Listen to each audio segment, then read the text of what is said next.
Welcome, everybody, to the PT Shop Top Podcast. I'm Casey Hansen. Across from me, the always optimistic Nick Doling. I hear Good morning, you. Casey. Good morning. I hear we have some gale force winds out there. Not quite as bad as it's been, but it's a windy one down here. Yeah, I sit in my little bunker here at my studio, so I never even really know how loud it is out there. I do leave the studio. I guess I have a real life, but I can't tell right now how windy it is. I've been upgrading my studio lately. I have a new chair. A little more comfy. It's got a little rock to it. I like that. Ordered a desk as well because I currently am operating on my wife's great grandfather's writing desk from back in the day. Very good. He doesn't have any carvings in there, does he? No. Stains, lots of coffee stains. But people were smaller back then, so like I can't even fit under it. So I have to be like 2 feet away from it because my legs don't fit under it. So needs an upgrade. I went to the local Office Depot, Office Max. I'm not sure what it is. Didn't have anything I like, so I said, well, like everything I do, I'm just going to order it from Amazon. And we're sitting around Sunday. They're like, "Oh, your desk has been delivered." Wander outside to find my desk. Zero desk. So I'm in the process of finding my desk. I don't know if you've ever had anything lost in the mail. No, we haven't really had that happen. No not porch for quite a while, pirates? which is amazing because we order so much, especially around the holidays. We order so many things.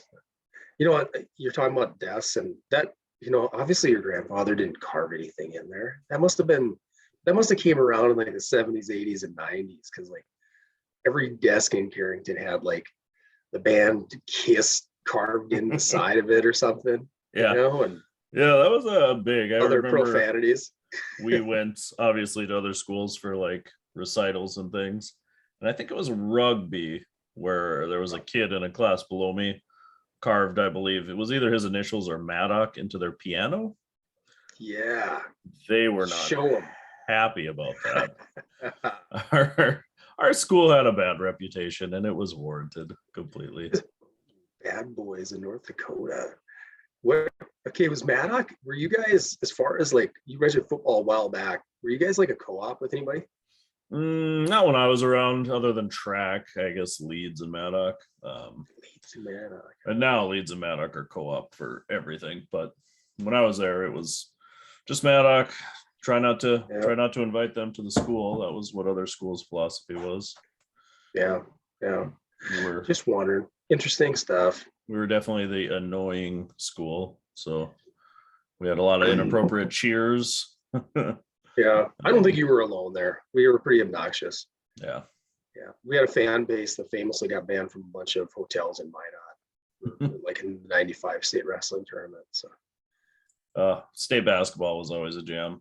I have fond memories of that. Yeah.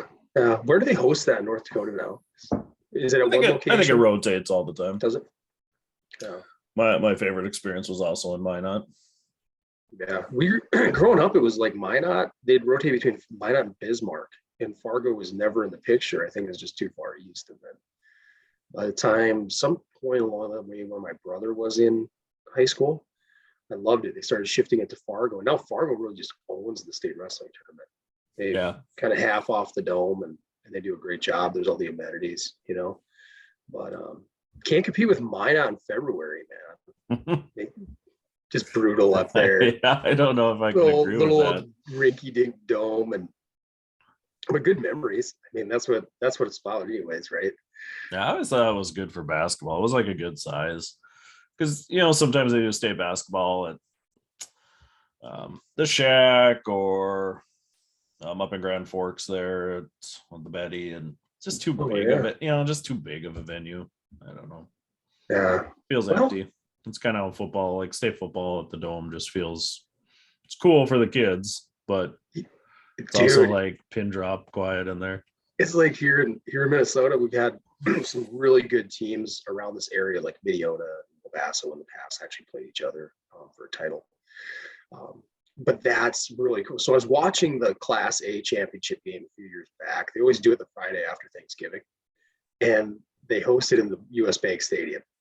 So they pan in, like, comes back from commercial break and pan into like the Wabasso fan base, and it's like you can see like 3 rows of people, and you're like, oh cool, looks pretty looks like they brought a lot of people there, kind of filled up. And then they show like an aerial view from like the top of the stadium, and it's like dead empty because it's made for about 70,000 people. Yeah, and you put about between both teams, there's like 2,000 people there. Do they do anything like put up curtain off things, or they just leave it wide open? I don't, outside of football, I don't know. Never really. I've gone to a concert there one time, but which would be a story for another top 5. I gotta, have that in there. Top 5 concert experiences we're gonna delve into sometime down the road. But might be a lot of street dances on my list. Johnny Holmes, Johnny Holmes, Firehouse. All right, I might have to add some criteria so that we get you out the streets and delve into that creative mind a little bit. Because I too have seen Johnny Holmes many times, but I don't know if he cracks my top 5. Oh, we'll see. Yeah. Spoilers. Whoa. It's a different type of experience, I suppose. Yeah. Always had fun. Awesome. Well, how was your weekend? Good.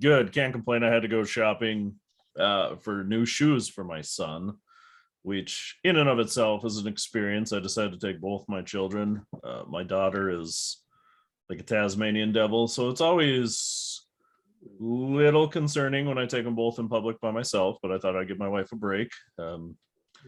She's just the master mom, and she just needs a time off once in a while. So went to Shields. That was the first call. I figured try the shoe thing, but there's tons of other stuff in Shields for the kids to do. So a spectacular fail. Man, my son's like a 13 and a half, which is like an odd shoe size. It's right there before they hit the young boys. I mean, just go bigger.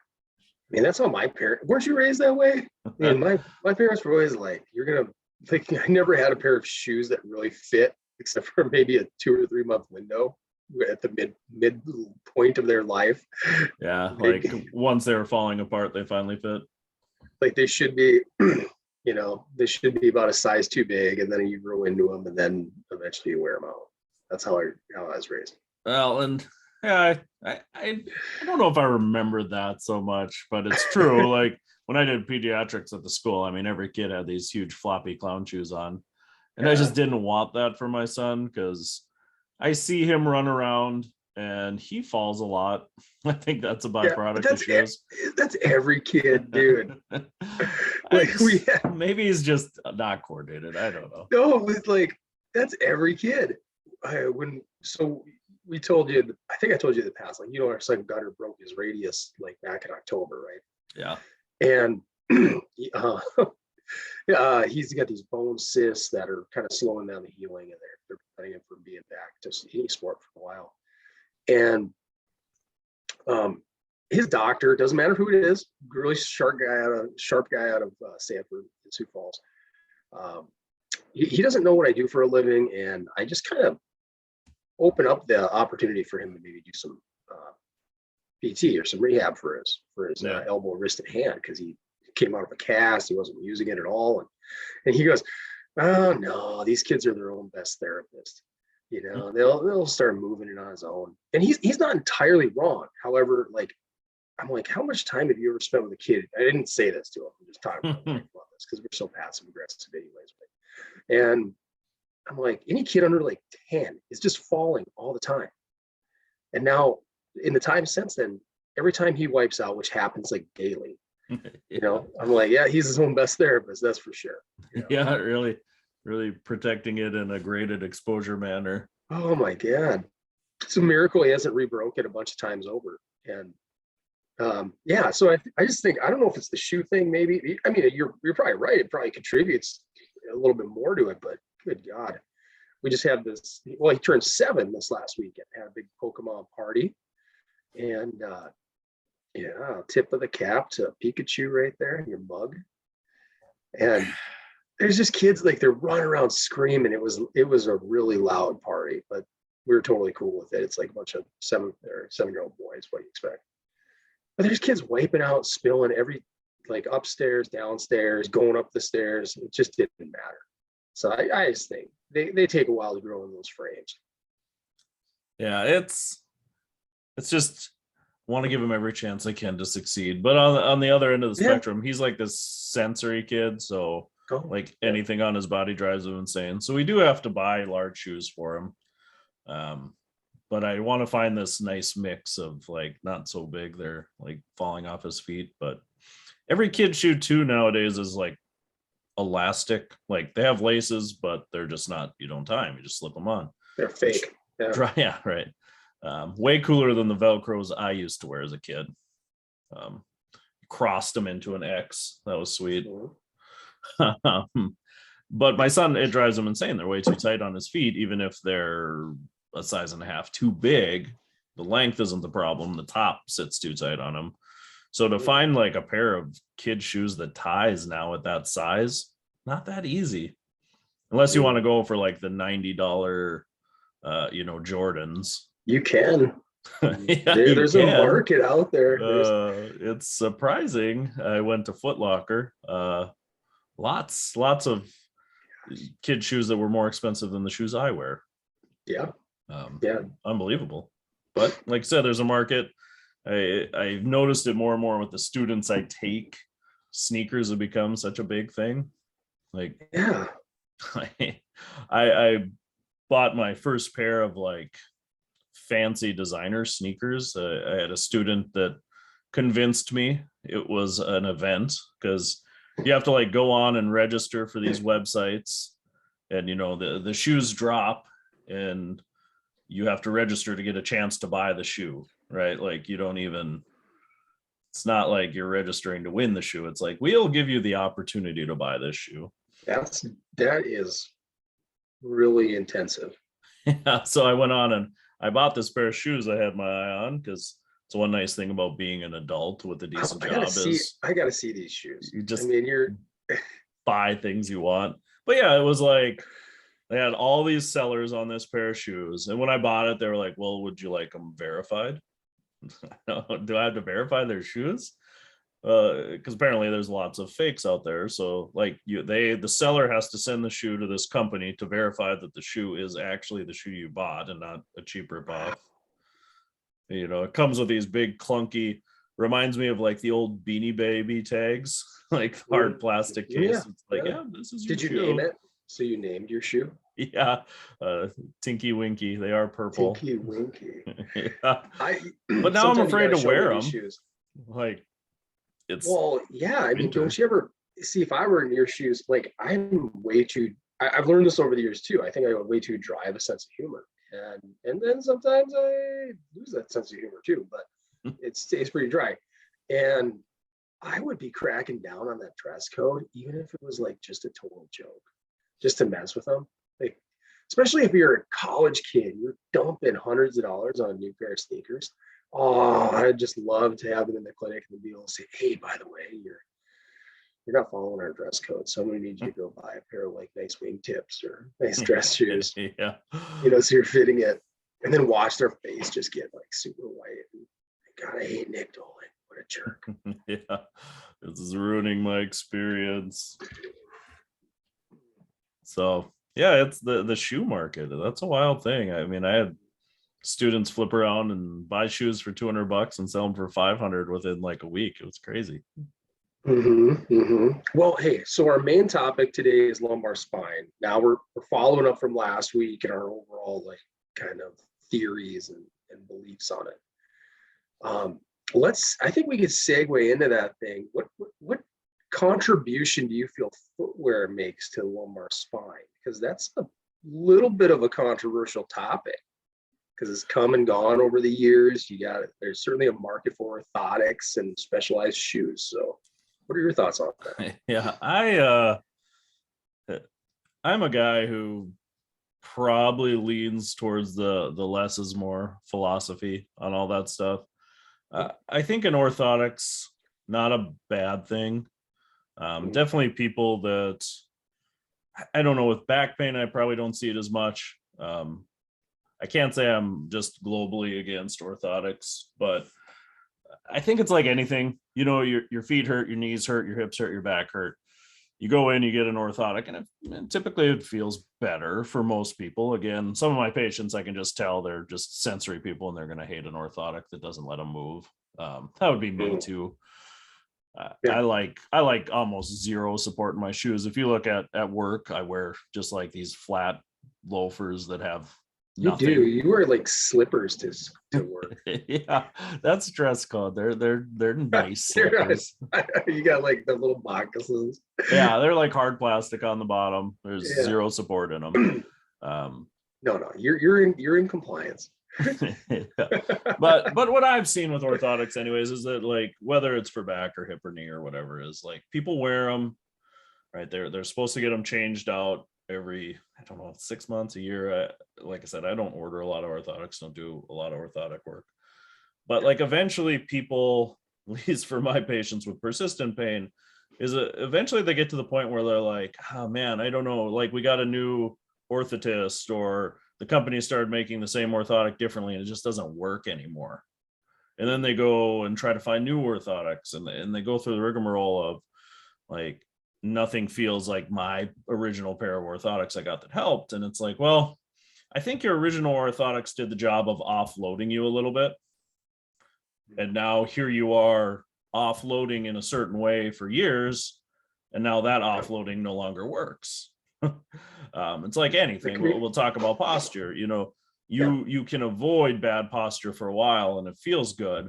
But eventually, if you have military posture 24/7, that starts hurting.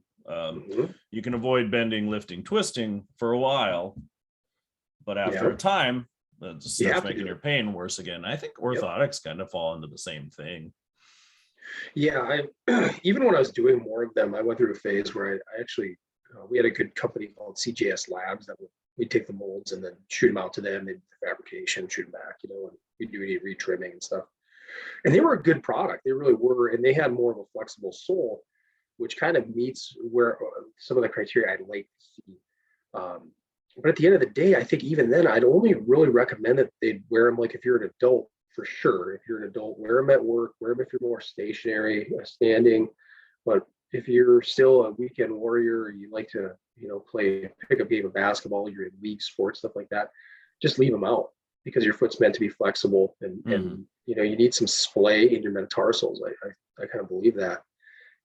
And for teenagers or youth as they're growing, I rarely ever actually molded kids for those, because I felt like their foot, they have so many other dynamics going on there.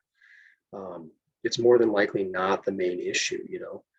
And I know there's probably some people that would greatly disagree with that, but I think that you know, the whole human body is built to be strong but also flexible, and the foot needs to go through sequences of rigidity that it creates intrinsically, but then also periods in which, again, splay needs to happen, needs to be flexible in order for you to safely absorb shock too. And the more you wedge things in there, you lose that ability to absorb shock. And did you just create an issue where you're creating more tendinopathies or stress fractures? So I think that there's a blend there you got to take into consideration with the person's lifestyle as well. Yeah. For me, if I'm gonna suggest them, typically I'll do the off the shelf. Like if you're gonna be on your feet all day, go ahead and try something with some support, some cushion in it, maybe, just to see if it helps. You know, it's just so hard for me, these orthotics now, and these customs that people are getting are $300, $500, $1,000. Those are tough for me to be like, yeah, go get that. That'll, and you know what's the ticket. Really interesting? There's a movement. There's a company that has created now a device. I'll just say it, a device that you slip around. It's like a kind of a thicker silicone that it's like a bunch of rings you slip between your toes now. And there's a little bit of a market in powerlifting and in crossfitting to have that, and it actually creates more splay and widens the forefoot out as you squat. And so here you are going from one end to another, because nobody's really figured out what works and what doesn't, you know. And a lot of those topics become controversial. Like in orthotic is very similar to like an Olympic lifting shoe that has like it's a slant board built into it, basically a platform, and even that gets very divisive because some people can squat in them and it takes all their knee pain away, and they allows them to be more vertical, so there's less strain on their lumbar spine, or so taking those shear forces away. And then other people absolutely refuse to. They think that that's compensating for issues at the heel cord in your ankle. So then they're all about squatting barefoot or squatting in chucks, and you know what, to each his own. I mean, I think that's what at the end of the day, everybody's got a little different anatomy. So you just try to do the best as a therapist. You try to do the best you can with your recommendations, try to get them in the best position you can, and let their body do what it needs to do. But you can't fix everybody with the same magic wand. Oh, and I think it's the message you give to people too. I don't have the article in front of me, and I don't remember what year it came out, but it said you can change how people squat, you can change how people run, you can change how they lift. But the truth of the matter is, 6 months down the line, if you've taken their pain away, most, if not all, of your patients return to their previous habits if they're feeling good, right? Yeah. And I think that's okay. It's the problem is we give them this message early on, like, oh, you're squatting wrong, that's why you hurt. And then their pain goes away, they fall into their old habits, which is probably biomechanically how their body's most comfortable. They get hurt again. Then they keep falling back on I'm doing something wrong biomechanically in my life. Yeah, that's creating pain all the time, and that's probably not true. It's you overloaded yourself, or you did something too much, too fast. It's typically just you didn't give your body time to adapt. The body's amazing. It blows my mind all the time what our bodies can do. But instead of the fact that you have these movements that are bad that you're doing, it's that you just didn't give your body time to adapt. And I think it's that message we have to continue to spread. One of our topics down the road is going to be like, I think we have like sports specification training, stuff like that. I think it depends on, I don't totally disagree with you, but I think it depends upon what's going on. Like how egregious is the movement fault that's taking place when somebody's, and I'll just say squatting or deadlifting, picking something up off the ground and tying it into your spine. Like if a kid, and my son Connor is a great example of this, if he defaults into a lumbar spine flexion because he lacks hip mobility to squat down, he consistently, number one, he doesn't actually do it right. He doesn't hit with the proper depth. He just can't. And he's trying to compensate by leaning too far forward his spine. I feel like I can and should correct that through hip mobility and teaching him proper hip openers, ways to basically posterior shift in there to add, take care of some of that biomechanical component, and get him on the right path. And I think even with some adults, if you catch it early enough and they're committed enough, they can get there. I feel like I'm kind of in that classification as well, because I used to go through sequences after, I talked about my first back injury last week, and how for about every 6 months I would go back and I'd get some back spasms when I'd return to squatting, and I just refused to deadlift because every time I do it, it hurt my back. Instead of really taking the time to humble myself and rebuild it all back. So I waited and did that when I was like 32 or 33, and I started learning more about it, and actually taken the time to like video record myself from different angles, especially lateral views, and learning, okay, this is what I'm doing wrong and I need to correct it. And then some pre and post, it's pretty remarkable what you can change in your own body with the right feedback. So I think there's a scale to it. I think you're right. You're going to default, like running especially is so repetitious. If you think of every step being a rep, I mean, you're taking 10 to 15,000 reps every time somebody goes for a distance run. And they might not look the prettiest, but they might be just completely fine. So I think that's a little different beast altogether. But when you're talking about moving a heavy weight and putting those type of forces on, I feel like it's incumbent on us to maybe look at corrections where we can. Yeah, I think there is definitely a biomechanical advantage to lifting certain ways. I mean, if your whole goal is to move a heavy weight, short distances. There's a better way to do it. It's just how do you and there's get no that perfect message to somebody? Yeah, and I'm not saying there's a perfect way. No, because everybody's hip anatomy is a little different, but there's certainly some common approaches that have served a great number of high level athletes very, very well.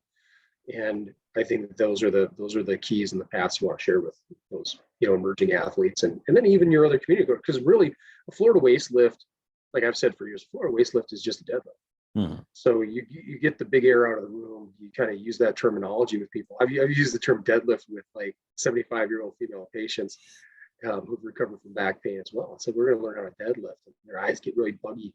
But you just kind of chuckle with them and you say, well, we're just going to work on recorrecting some of these habits so that you're not, defaulting into those same issues. And if you do it enough times, the idea should just be that becomes your new default pattern, but it takes a lot of work to get through it. Yeah, I think it all comes down to, finding ways for people just to do things comfortably.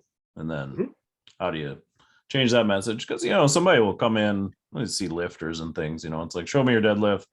And nowadays they all film themselves lifting anyways. So that's super easy. They're like, check out this TikTok video of me squatting 400 pounds. And sometimes they do it really well. And you're like, okay, well, Sarah Sauerman says your back shouldn't hurt anymore. So I don't know. So like for me, it's all about, like you said, there's common patterns that seem to work for most people. Let's start there. Yeah. And again, you're mentioning Shirley Sauerman, and I think that there's, I mean, we could really piss off some people if we have any PTs listening out there on, I have some other beliefs and some other groups that like to drink their own Kool-Aid pretty routinely. And they create, so again, I'm not about creating a fear of moving, right? Like you have to do it absolutely this one particular way, or else you're just going to blow your back up. I don't think that exists either.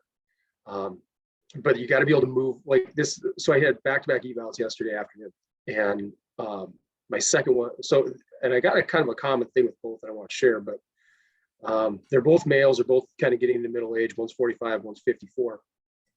And the guy with back pain, he was talking about how he can bend forward and has no issue. He can bend back and have no issue most of the time, but every now and again it bothers him. I said, well, that's kind of life. You should be able to flex forward in the spine. You should be able to extend backwards in the spine. You should be able to rotate. You should be able to side bend. You just don't want to live in any one of those, right? If you're forward flex too much, it puts too much, force on your spine, and let's just stay away from the biomechanical stuff, because I know that's divisive and a little debatable anymore. Where it used to be, you got to create posterior disc protrusions, stuff like that. I think that's been debunked a little bit. But either way, maybe it just puts too much. Your erectors are firing way too much because they're fighting gravity, right? But anyways, I told him, I believe you just got to be able to move between all those patterns, but not live there. Be able to be a little more neutral. Yeah, that's a super common theme. And as we talk about, when you get into a subjective with your persistent back pain patients, what are those questions you ask them to see what their beliefs are? I think that's big. And I think sometimes they're hard questions to have. Motivational interviewing is powerful, but I think most therapists feel weird asking it. And I see that common theme with students, and when students come back from clinicals too, is a lot of PTs out there want to be very directing the care and telling the patient, like, this is why you hurt, because you bent forward too much. I listened to what you said, and this is what's going on, versus, why do you think you still hurt? I think that's a powerful question for people, and it's Casey, that's exactly what I was getting at. So my first guy's knee pain, he's the 54-year-old, and then the 45-year-old's got back pain, some shoulder pain. Both of them. And so this is just, I know it's not a huge track record, but it was so great to hear. With both of them, I asked that question, like, what do you think's bringing this on, right? Because they both are fairly idiopathic and very cyclical. They both said, well, I need to lose at least 30 pounds. And I'm like, whoa, magic formula right there. Because they're both correct. One guy probably could lose about 60. And we talked through that, like, and obviously if you lose 30, 40, 50 pounds, a lot of that knee pain, a lot of that back pain goes away too. And I said, it's not just for the weight itself, but it changes, your anthropomorphics change too. Your hips become wider when you're more obese. And then you create, more straining angles. I do believe that, I strongly believe that as far as, regional interdependence and way things factor in with each other. But love the fact that they both acknowledged they were overweight or obese, and that was a strong contributing factor to their underlying causes. And in neither one was like a default excuse to like, okay, I'm just stuck with this. It was more like I need to stay committed on a program and actually lose some weight. And then I encourage that. Whereas, even 10 years ago, I might have shied away from that topic as much.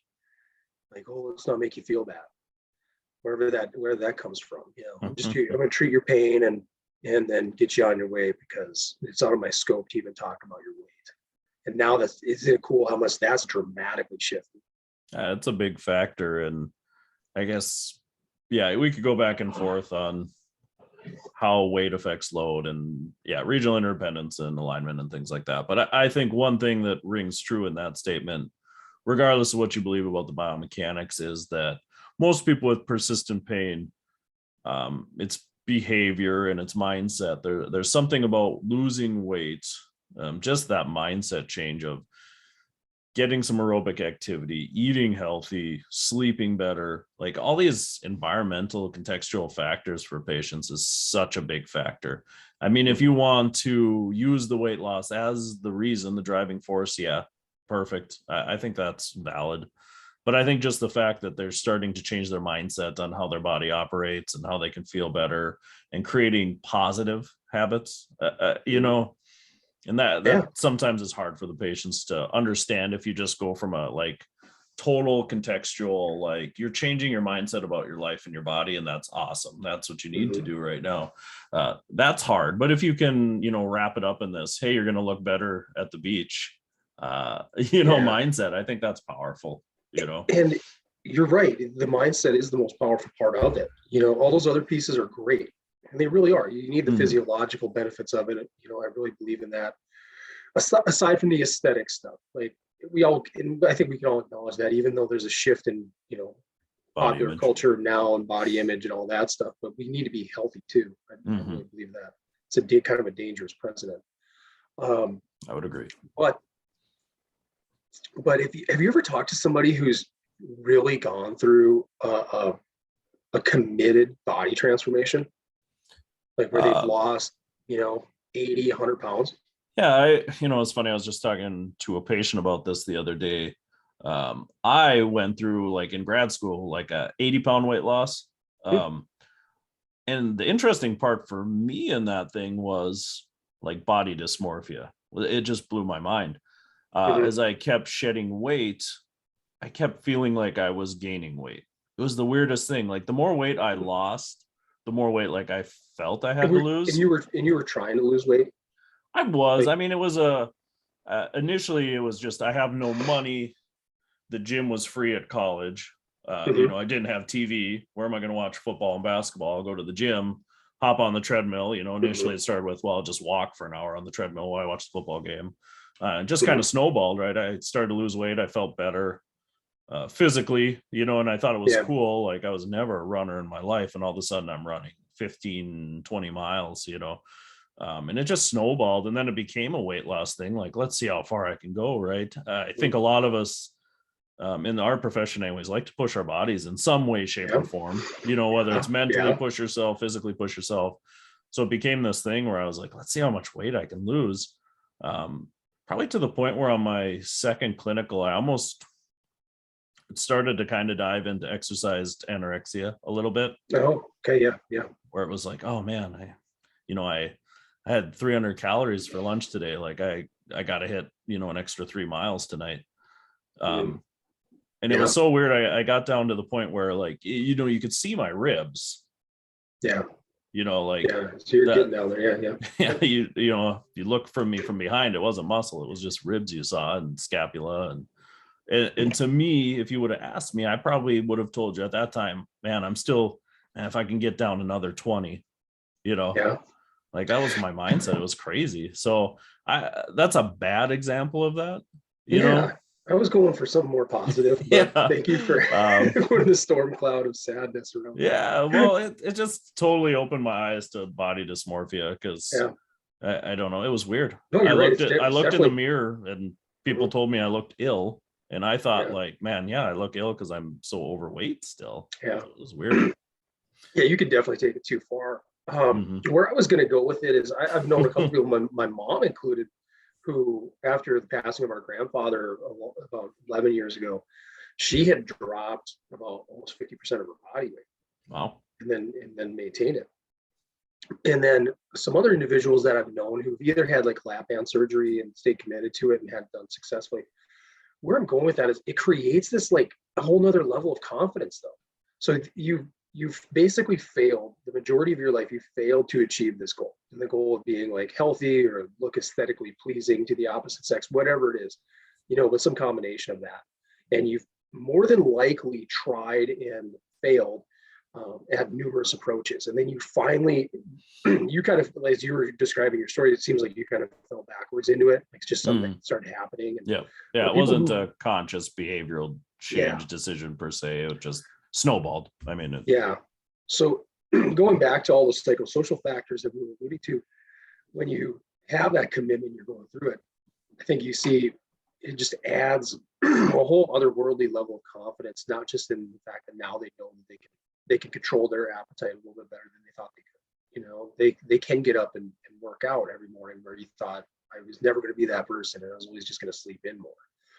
So that spills over into everything else that you're doing. Whether it spills over into the mastery of your own body. Like, can I overcome this, or do I need somebody else to fix it for me? I think that's very powerful. I've been through, cycles myself, just through being done with sports and messing around with my body and just trying different things. It's kind of like you, like it started out really fun. And I think about 7 years ago, both Michelle and I were on this, kind of a good nature challenge. And I dropped about 35 pounds. And then before I knew it, it turned into 40 and I was below 200 pounds for the first time since, I'd really say since like I was a freshman in high school. Because I'm not going to count like cutting in college, I cut to 197, but you don't really live there. You make it for like, an hour and then you're back over 200. But it's such a healthy way to live. Oh, it really was. But spitting into a cup and not drinking for like a whole day. Yeah. So back when I was in the kind of the end of that one, because you're right, it does become addicting. And you're not always living in it. You don't always are aware of that, I guess. And Michelle would tell me over and over, she's like, God, you're too skinny. You're too skinny.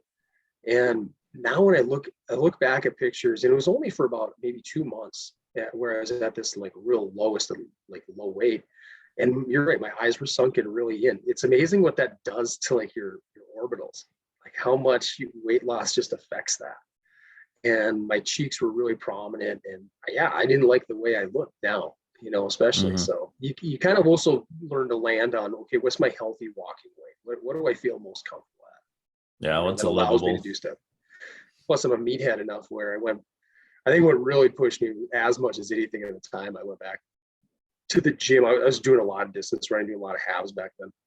And went back into the gym to lift some weights, and I was like just struggling to squat like 225 and struggling to bench the same, and I was like, crap, I gotta get some muscle back on. And then I just rebounded back. I think I put on like 40 pounds over the next 2 years in like muscle and with a little bit of chub.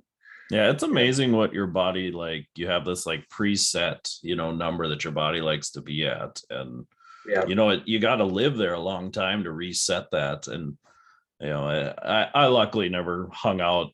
That was like 160 at my smallest. I never hung there long enough to really reset my thermostat to that level. But I think the breaking point for me and my wife was like one morning I put her pants on. I'm like, hey, look, I can fit into your pants. Isn't that cool? And she's like, that's not cool at all. Like, yeah.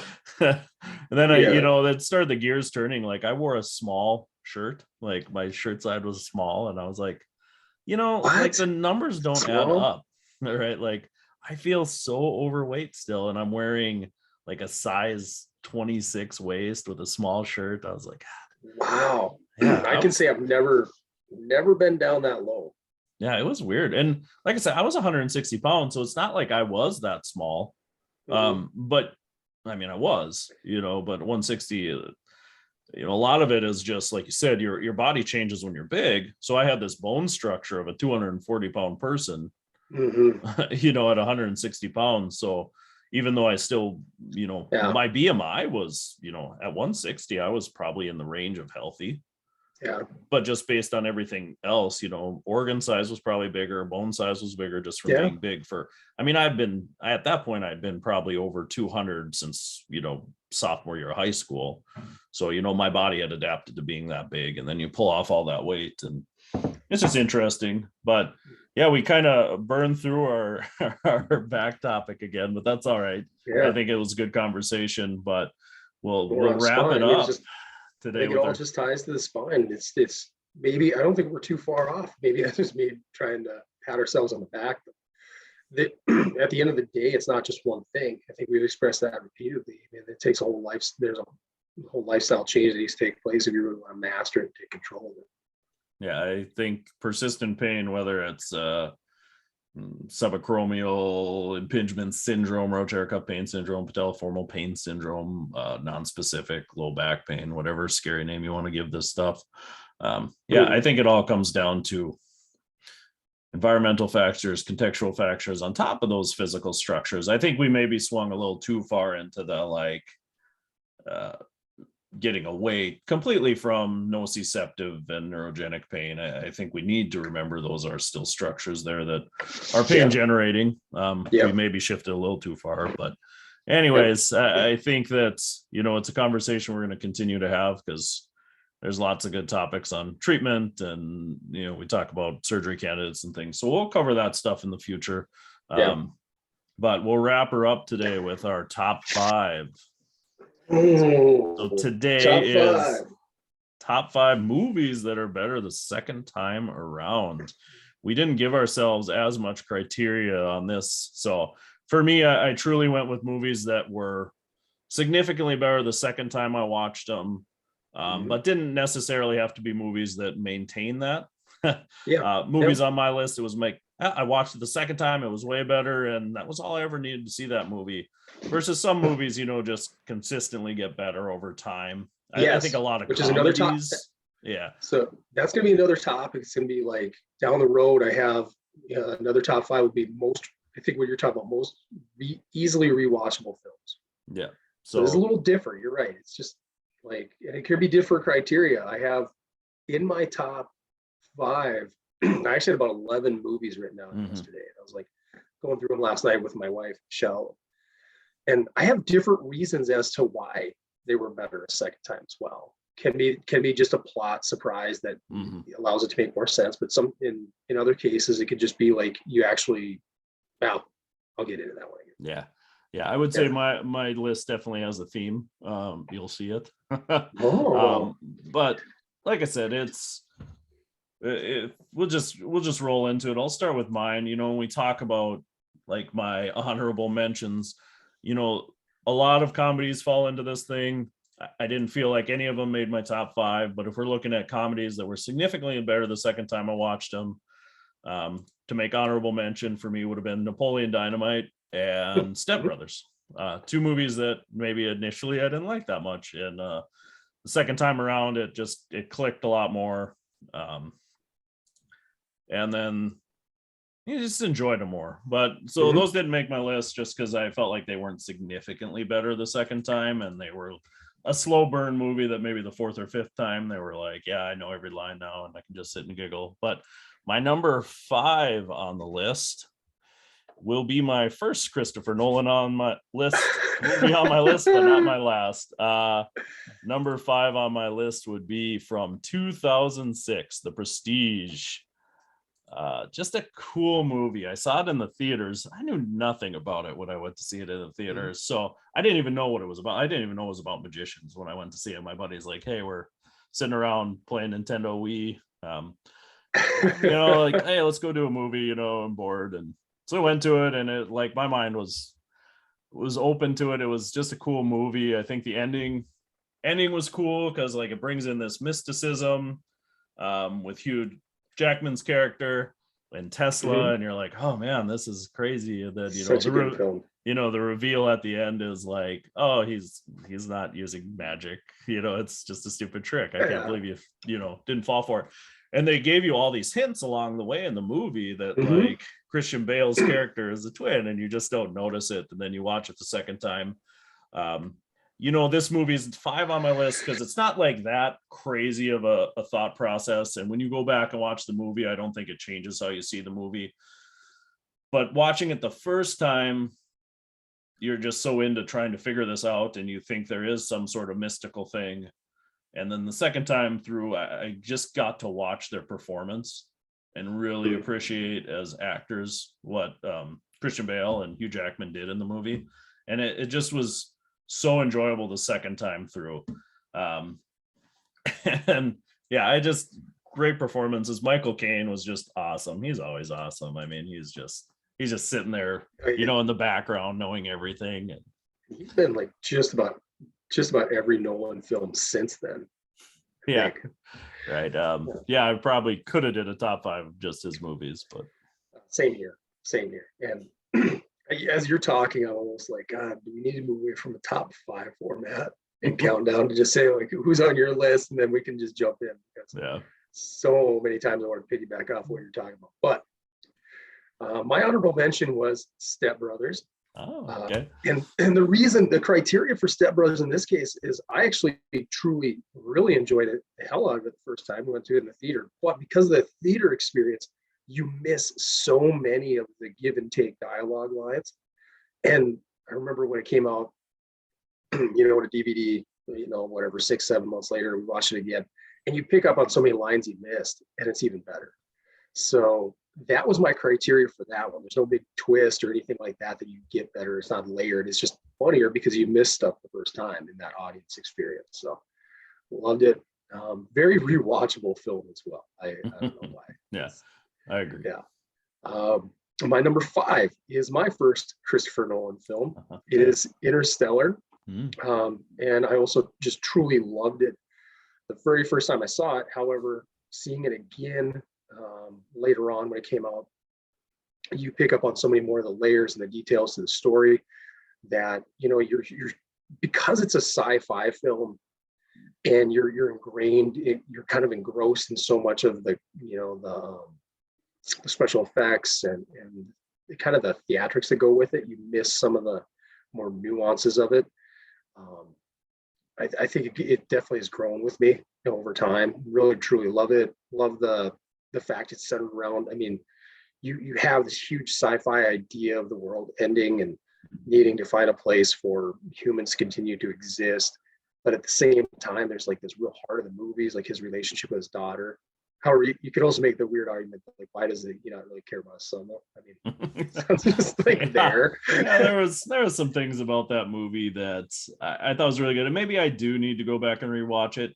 You'll see a lot of the, my movie watching career, like once Netflix was a thing, my amount of rewatching movies has significantly dropped. And Interstellar is probably one of those that fell into that for me. I watched it once and it just didn't trigger with me like desire to watch it again.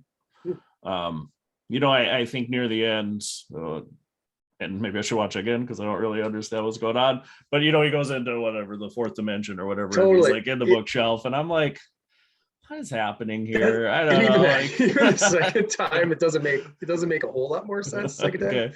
But it's more digestible because you pick up on like a little bit of maybe how he's communicating with his younger daughter, with his daughter and stuff like that. Definitely some huge concepts. And I think in between too, I should acknowledge, in between I watched this really cool documentary on how they made it and how they brought in all these theoretical astrophysicists from around the country to really try to make it as plausible as possible. Yeah. And I'm like, wow. So they really tried to follow as much science as you can, but then all of a sudden you're in the bookshelf and there's like plaid patterns and stuff like that. But yeah, that got me a little bit because I do I'm not like a huge astrophysics nerd or anything, but I think just the time relativity is such an interesting concept to me. Interesting concept. And on that note, like just they're like on par with meteorologists too, because talk about a career where you never necessarily have to be correct. You just have a belief in something. You know, like right. I think this is with theoretical astrophysicists, they just, well, I believe space is this far. I believe we're all this far away, but nobody can ever really prove it. Yeah, that's a lot of things that at least now we don't have the capabilities to test, right? Like I ran it through the system. It seems like it works. Well, that's 326 million miles away, give or take. Yeah, right. Who's gonna be like, no, it's not. It's like I believe at the end of the universe, there's a magical unicorn dragon that runs everything. Go ahead and prove me wrong. Yeah. So moving on the list. Interstellar. That's a good one. I should rewatch it. My number 4 from 2001 is a little more of an independent movie called Donnie Darko. It's super cool movie about fate, predetermined destiny. There's this creepy rabbit. If you've ever seen the cover, like he's throughout the movie, you're wondering what the heck's going on. I think this movie's a little lower on my list just based on like it kind of lays it out for you as the movie goes. You know, if you're perceptive enough, you kind of see where it's going. It's not, I don't think you're necessarily surprised by the ending. You are a little bit, but it's not as much of a surprise. But the second time through, again, I think your headspace is a little better for it. You're not so, because it's kind of a weird movie. Like the acting's weird. Jake Gyllenhaal's kind of weird in it. He wasn't really, he wasn't necessarily a likable main character in the movie. I don't know if anybody in the movie was overly likable, which is maybe why it's a good movie because it's realistic. But it's definitely, I enjoyed it. I've watched it multiple times just because I like that thought process, that thought experiment of like, are we in charge of ourselves? Is it all just going to happen no matter what we do? So it's an interesting movie. It's my number 4. I think the acting was good. I think the idea was good. Application wasn't good enough to get into my top 3. I would, interesting story with Donnie Darko, because I got into that in the college phase and, really super dug it when it came out, really liked it again. And back then, I think you mentioned Netflix changing that. I think just as you grow up, we don't have the same time abilities to like rewatch films over and over. I think, but I re-engaged it like a year ago during COVID and with my son Connor. And I got through the whole thing and I'm like, I didn't like it as much as I used to like it. And I saw more holes in it. So that's like another topic we come up with, like a movie that's maybe like not as good as you remembered it or something like that. Just because one of those movies as like a college kid, you're like, oh man, this is mind blowing. And I would agree with you. I would say after probably about the 3rd or 4th watching, it started to lose its luster. It was definitely, like I said, based on this criteria, it would hit my list, but it's probably a movie now I would not have much desire to rewatch. Because you're right, there is a lot of holes in it. And interesting concepts, but it's like he couldn't really, he just couldn't really finish the deal with some of those concepts, in my opinion. Totally agree. Like what was the like the wormhole abyss, like liquid wormhole through the chest leading him around? Like I just inserts that. And, is it destiny? Is that what the wormhole is? All right. I mean, so it leaves it too open-ended in some ways, but too concrete in others. So like I said, great second watch, but doesn't hold up. Yeah, for time's sake, we better move on. Yeah. My number 4 is Office Space, another comedy. It's the final comedy on my list. A little different than Step Brothers, just because I think it was how old I was when it first came out. Very dry, right? So, and I wasn't, and I hadn't really worked. You hadn't really been out in the real world, to really identify like what he's getting at, right? I was a little too young to understand those concepts. And then a couple years later, I got into it towards kind of the midpoint of college and loved the hell out of it. Still do. So much of it holds up really, really well. But yeah, initially the first time seeing it, I don't know if I laughed more than like twice. Yeah, it's not a laugh out loud movie per se. I mean, there's no, and then it just builds, right? Mike Judge, I would say Idiocracy follows that same formula. Like you watch it and you're like, he didn't really Yeah. hit it. And then you watch it 2 or 3 times and you're like, oh man, like it all Yeah. wraps togetger. So Like yeah, that's a good the one first time for you sure. watch, yeah, first time you see it, like I remember laughing at the Diedrich Bader character, the neighbor. Yeah.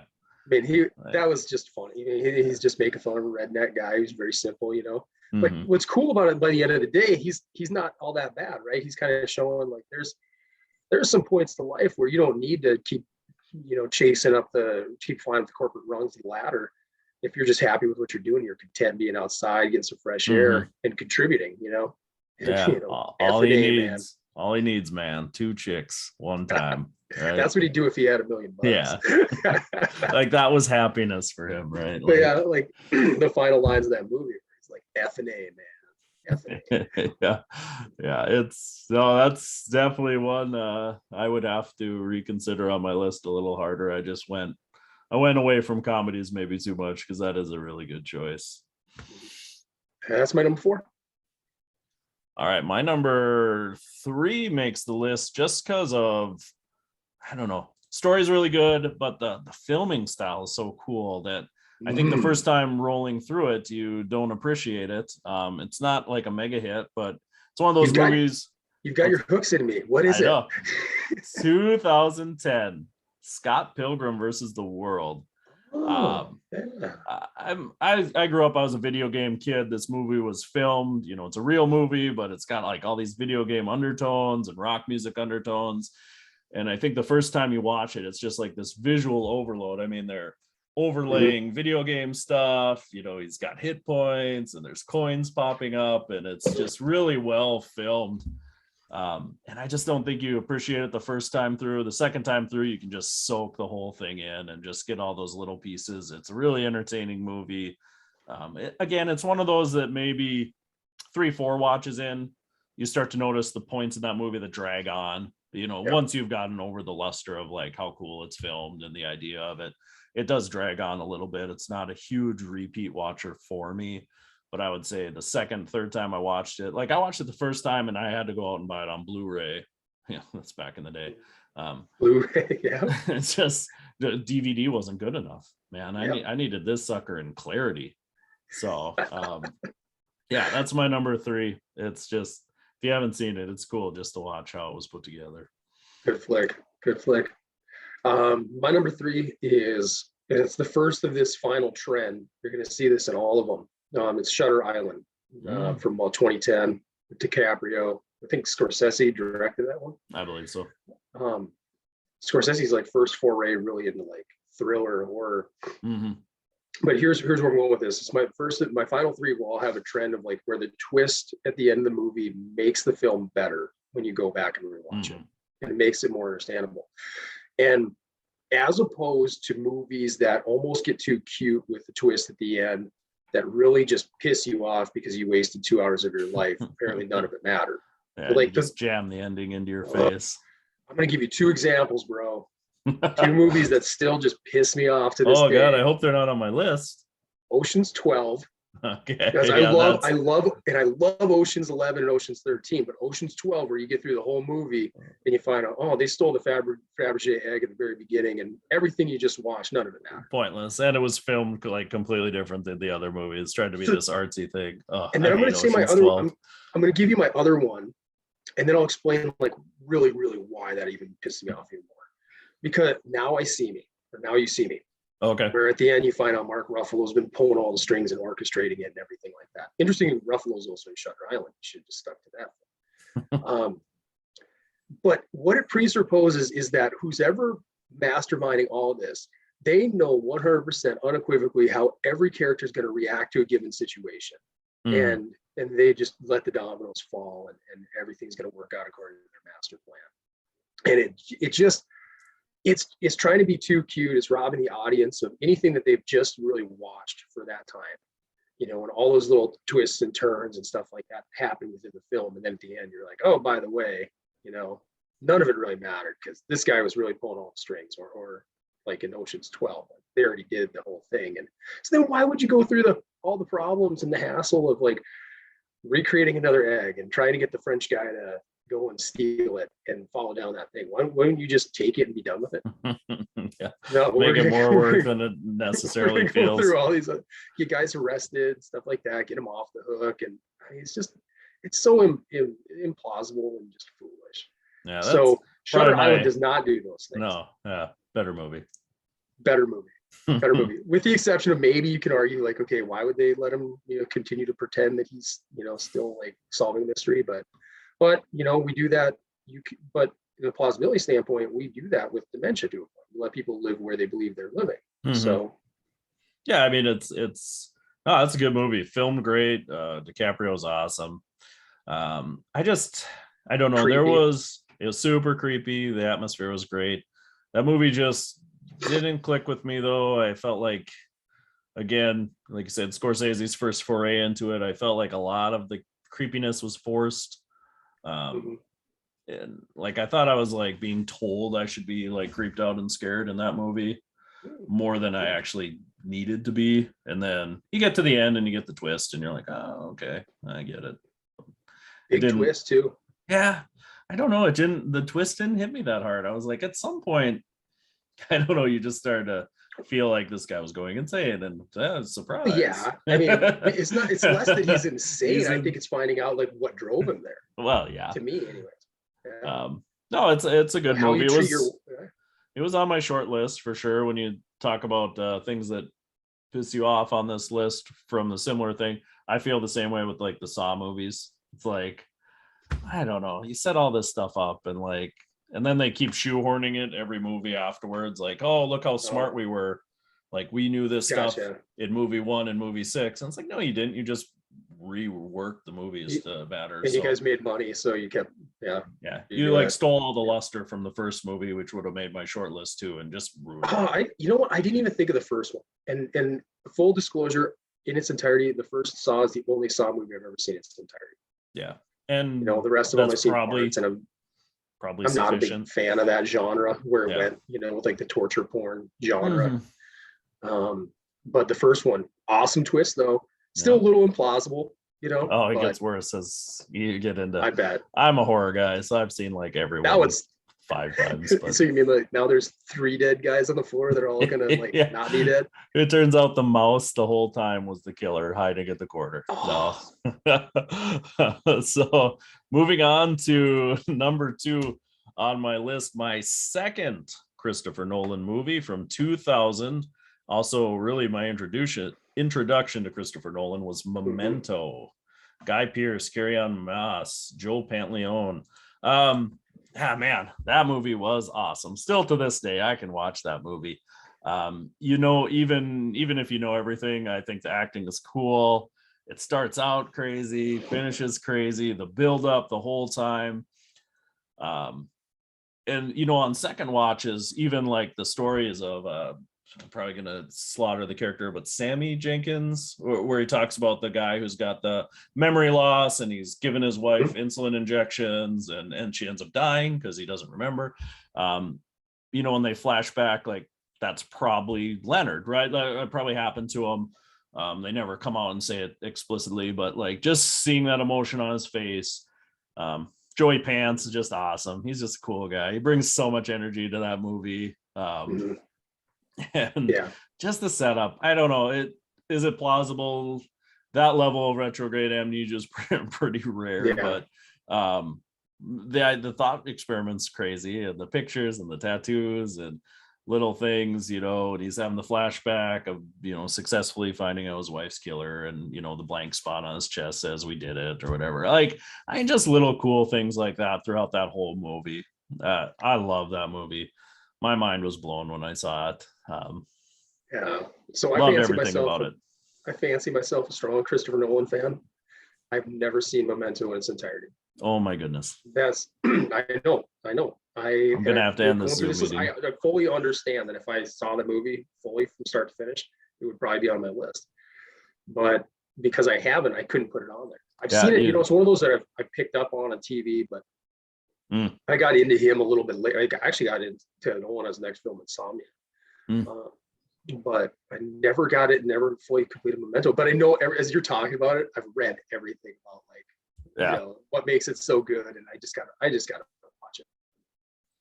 Yeah, it's a hit, man. It's a hit. It's not to reveal too much on my list, but it's my number one Christopher Nolan movie. Yeah. I mean, I don't know if he ever did anything as good since. So, well, my number two, you're fair to have that opinion, because my number two is The Prestige from okay. 06.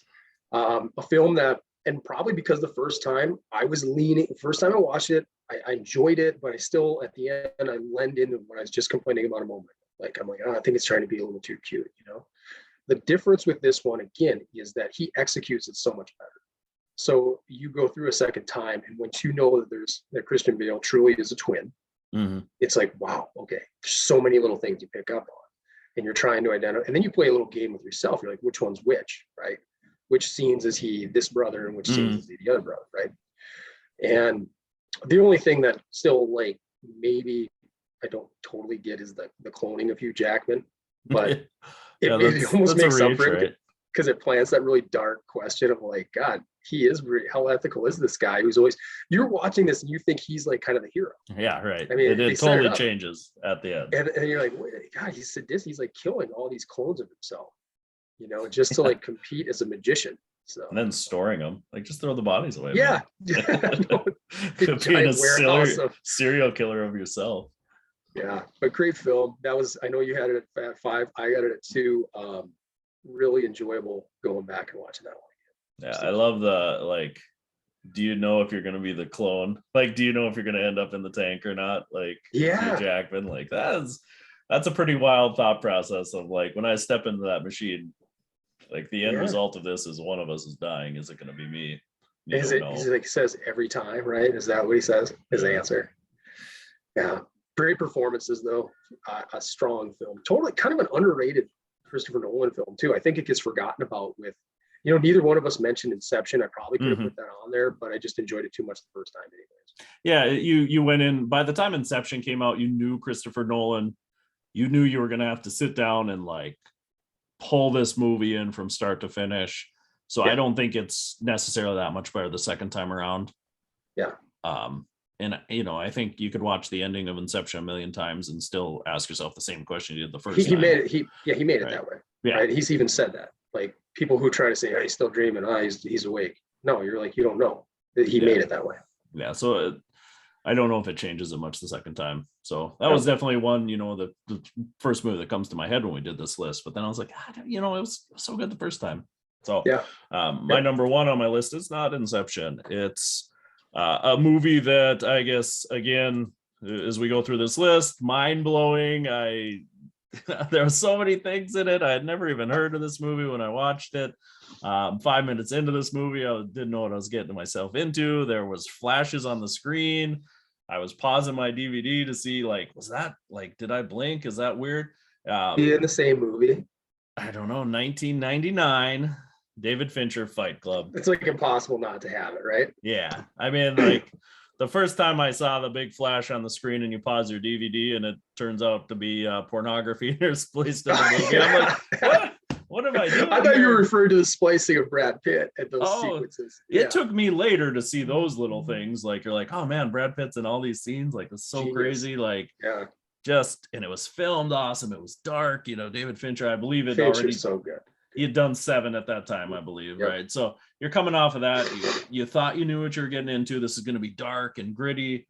And then it's like, you're just like watching this story about these two guys, like, slowly doing nothing, it was like, and then all of a sudden it just steamrolls at the end. And you're like, how did all this stuff happen? Well, this guy's like just kind of hanging out in this dilapidated house. And it's like, wow, turns out, like, you never sleep, man. You're just doing all this crazy stuff and you're setting everything up, and you watch it again and how characters interact with him. And, like, when they're in scenes together, how they, like, maybe ignore, like, Tyler Durden, even though he's the one talking, they're, talking at Ed Norton. Like, you don't notice that stuff the first time through and you're like, oh man, it's still to this day. And for me, this movie is totally rewatchable. I don't think it ever loses its luster. Rest in peace, Meatloaf. Probably his best movie performance. He is now Robert Paulson in death. His name was Robert Paulson.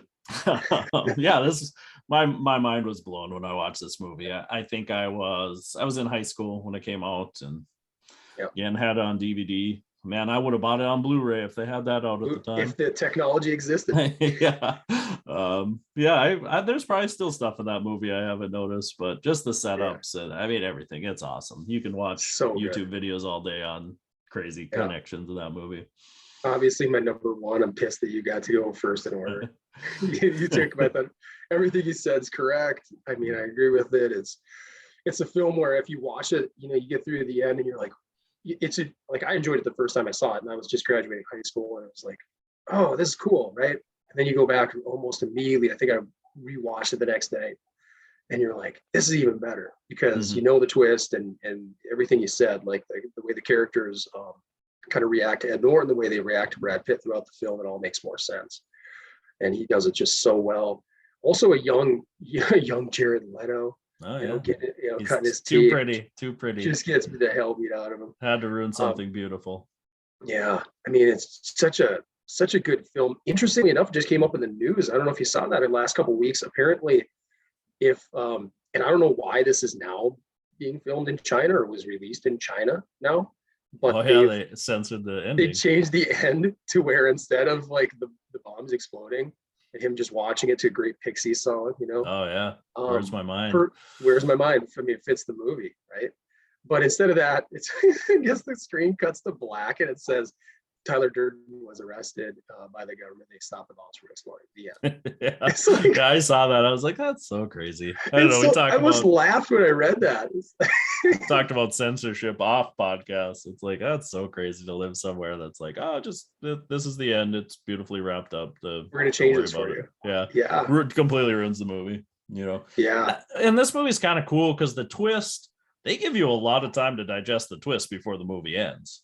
You know, I mean, he literally has to fight himself. I mean, it's cool, right? Like, kind of tells you the confidence that Fincher had that it was going to work. Yeah, and like, hey, this movie's just a good movie. Like, I don't have to surprise you at the last second with this thing. Like, now you get 20 minutes to sit here and go, this is crazy, and I want to finish this ride. Like, you know, it doesn't leave a lot of like, now I got to digest what could happen. It's like, he wrapped it up, man. That's one thing none of these movies do great is wrap it up. And I mean, Memento kind of wraps it up, but they wrap it up at the beginning instead of the end. It's kind of weird, but a little different. Yeah. So good list, man. A lot of overlaps this time around. Really cool. Yeah, it was probably my biggest list, but you know, when it comes down to it, good movies are good movies. Definitely.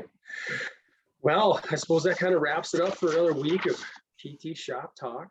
Yeah, I think we'll look at, maybe, spoiler alert, maybe having a special guest next week, episode. So surprise. Stay tuned. After that, we'll probably resume our back pain talk. You know, we got to get into some treatments and some referral patterns and surgeries, and we still got a lot of stuff to digest on back pain. So we'll continue that after our special guest. So until next time, see you, everybody. I'm Casey Hansen. I'm Nick Doling. All right. Get better every day, everybody.